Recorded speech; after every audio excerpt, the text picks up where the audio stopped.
Hello and welcome to the Bench Report. You're listening to Amy and Ivan. Today, our fourth and final episode on English local government explores their accountability. That's it. We're looking at how councils are, actually held responsible for their actions, for the money they spend. Which is something I think listeners are keen to understand. So how does it work? How are they held responsible? Well, it operates on two main levels, really. Two levels. Yes. First, you've got the local democratic accountability. That's you, the voter. So the ballot box is the first check. Precisely. You hold them accountable for services, for financial management. Councils are, after all, independent bodies. Independent, meaning they manage their own affairs. Largely, yes. They're legally responsible for their finances, their assets, any borrowing, their reserves. Central government generally tries to keep its distance. Tries to, but they can step in. Oh, absolutely. If there are serious failures, central government does have powers to intervene. But day to day, it's local responsibility. Okay, so that's the local level. What's the second level? That's the central government oversight, mainly through the Department for Leveling Up Housing and Communities, DLUHC. DLUHC. Right. They have something called a Local Government Accountability Framework. A framework. And how does that connect sort of national politics to local spending? It's part of DLUHC's broader accountability system. Essentially, the permanent secretary at DLUHC is accountable to Parliament for all the department's spending. Including the funds that go down to local councils. Exactly. So this framework links local spending back up that chain of accountability. Interesting. Who are the key people involved in this locally? A really crucial role is the accounting officer within each council. Who is that usually? Typically the chief executive. And they have personal accountability to Parliament. Personal. For how all the public money is used. Yes. It's quite a significant responsibility. Preparing the accounts for scrutiny is a big part of that. And DLUHC oversees this whole system. Well, the principal accounting officer at DLUHC has a duty to ensure the overall local governance system has the right checks and balances in place. It's about system health. So this framework DLUHC uses, what are its core parts? What does it actually look for? It focuses on several key dimensions. First, clarity. Who's responsible for the resources? Makes sense. Clear roles. What else? Then there is statutory codes and rules.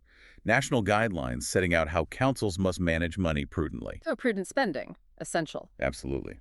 Third, you need checks and balances. Things like internal audit, external audit, whistleblowing procedures, both inside the council and from outside eyes. Internal and external checks. Got it. Fourth is transparency. Publishing data, being open about finances and performance. So people can see what's happening. Exactly. And finally, strategies to tackle fraud. Proactive measures. Okay, clarity, rules, checks, transparency, and anti-fraud. That seems comprehensive. How does DLUHC actually monitor all this? Where do they get their information? They pull information from various places. Financial data returns from councils, obviously. Information on service provision. Hard data. Yes. But also what they call soft intelligence. Yeah. Sort of whispers on the ground, conversations, input from the local government association, the LGA. So formal data and informal intelligence. And input from other government departments, too. Plus, they keep an eye on media reporting. It's a mix. You mentioned statutory codes and rules earlier. Could you give some examples? Sure. There's specific guidance on treasury management, how councils handle their investments. That often refers to a code from CIPFA, the accountancy body. CIPFA, okay. There's also guidance on other types of local government investments like deposits or assets, and rules around minimum revenue provision, or MRP. MRP, what's that? That's about setting aside money each year to repay debt, making sure borrowing is sustainable long-term. And those rules are actually being updated, with new requirements coming in from 2025-26. Keeping things current. Any other major rules? A very important one is the Prudential Code, also from CIPFA. This governs the council's overall approach to borrowing and capital finance. So how much they can borrow, essentially. And how they manage that borrowing and their capital spending plans. It's all about ensuring affordability and prudence, preventing councils from, getting into deep financial trouble through borrowing. Beyond the financial rules, is there anything about the quality of services? Yes, there's the best value duty. It requires councils to make arrangements for continuous improvement. Continuous improvement. In what sense? Across economy, efficiency, and effectiveness.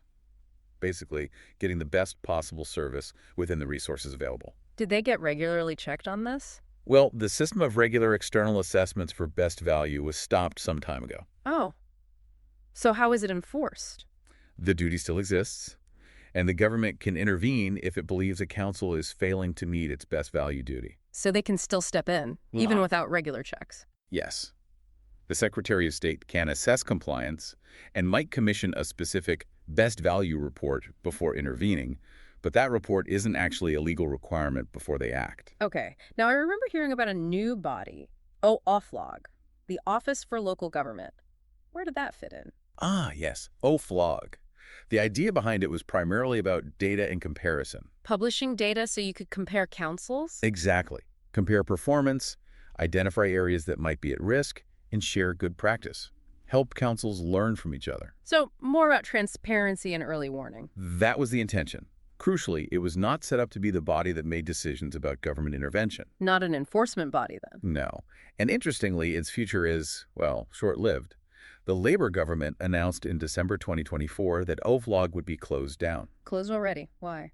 The reasoning given was concerns about a, perhaps, vague remit and potential duplication with other bodies. Its role wasn't seen as clear enough. So accountability remains a evolving picture, then? Very much so. The structures and oversight mechanisms do change over time. As always, find us on social media at Bench Report UK. Get in touch with any topic important to you. Remember, politics is everyone's business. Take care.